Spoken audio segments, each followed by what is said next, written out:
Lastly, Dorrit, I'd love to hear from you today. When we talk about knowing when to leave, what comes up for you? Knowing when to leave for me comes from trusting the signs in our body, to trust the red flags and that gut feeling that comes up. And when I was 21, I didn't. And I'd been together with the father of my son, Marius, for 3 years. And I was a people pleaser, and big time. So the stress of that relationship, he was a bit abusive and unfaithful several times. And I just tensed up. My whole body was like, migraines and not in a good place. So my mom was kind of trying to be nice and sending me to physiotherapy to kind of loosen me up a bit. And I remember I was there for like the second or third appointment or something. And this physiotherapy lady, she started asking me, so how's it like at home, and things like that.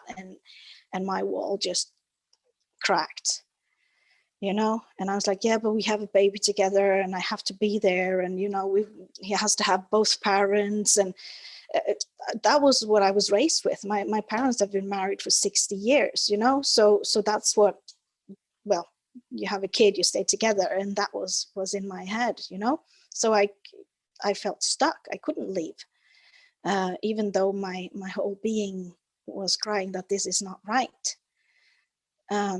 But she said to me that if you are okay, then your kid are okay. But if you are not okay, your kid is not okay either. So, and that kind of had to marinate for a while. I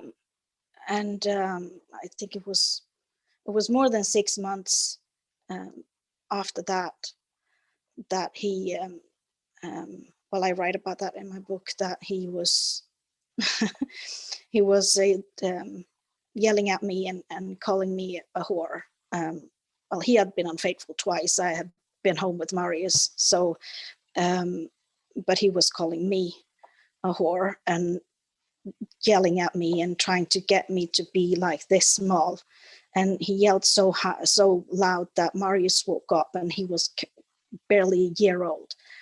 And I went in to pick him up, and I took him on my hip, and he started he was right in my face, just yelling at me, and and I just hit him right in the jaw. I just had to get him to shut the fuck up. I just had to get him out of there.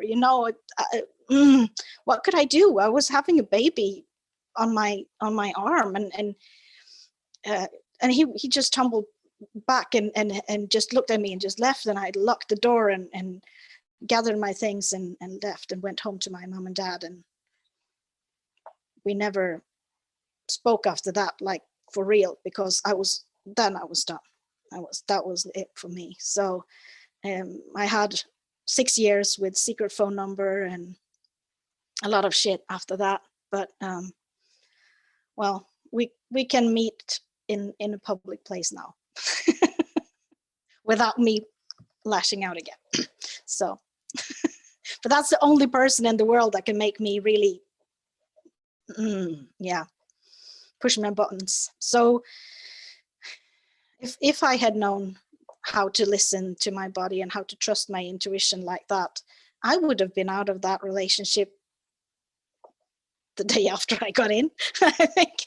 But it's like I recognize how you ladies say you were desperate for love, and this guy was really a smooth talker, and he was tall, dark, and handsome, and he just said all the right things in the beginning, of course. So that kind of made me feel like a princess until I wasn't. So that's what I have to say about that. Trust your intuition and your gut feeling, and get the frick out of there. Don't wait until you have to bash someone. Oh, Dora, thank you so much.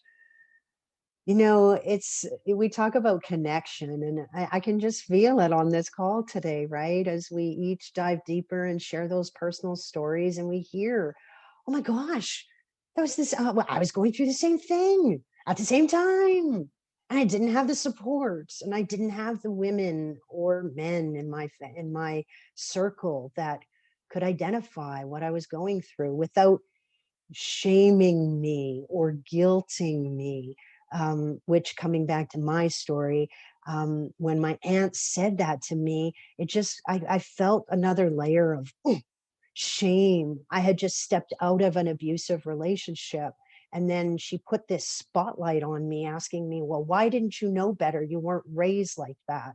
And that just messed with my thoughts and my thinking. And I know now, I'm just so thankful. Um, not only have I done my, not only have I done personal work on myself, but now I've surrounded myself, and specifically with this group here, that when I share stories like that from my heart, I'm not being judged. And in fact, I'm being accepted. And that just fills my heart up even more. That's where that abundance comes from, because as I alluded to earlier, feeling that love for myself and then surrounding myself with women who I love and who love me back. And now I'm in that reciprocity circle of give and take, instead of just give, give, give, give, give. Resentment builds, anger, all of those negative emotions that can come up if we're not paying attention. So thank you, ladies, for another deep discussion. I loved hearing all of your stories and how there's threads that weave us all together. And I also love to hear how far we've all come. And I can't wait to have another discussion with you and talk about something, and have another deeper, genuine discussion with you. So